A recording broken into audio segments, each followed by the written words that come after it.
દેશના સૌથી જૂના અને જાણીતા ગ્રુપમાંથી એક એસએલ ગ્રુપના આજે 100 વર્ષ પૂર્ણ થયા। એસએલ ગ્રુપના 100 વર્ષ માત્ર એક બિઝનેસની સફર નથી, પણ દરેક ભારતીયની મહત્વાકાંક્ષાની જીવંત કહાની। ડોક્ટર સુભાષ ચંદ્રાના નેતૃત્વમાં આ ગ્રુપે વિશ્વભરમાં દેશનું નામ રોશન કર્યું।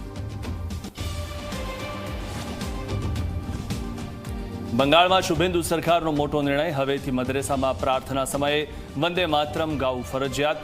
તમામ સરકારી અને સરકાર માન્ય મદ્રેસામાં લાગુ થશે આ નિર્ણય।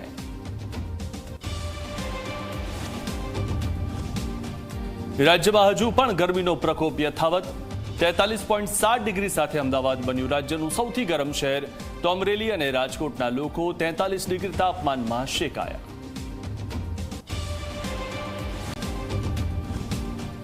બનાસકાંઠામાં પિકઅપ ટેમ્પોમાં છુપાવીને દારૂની હેરાફેરી। ટેમ્પોના ડાલામાં ચોરખાનું બનાવીને છુપાવ્યો હતો દારૂનો જથ્થો। અલગ અલગ વિદેશી બ્રાન્ડની દારૂની બોટલ્સ જપ્ત।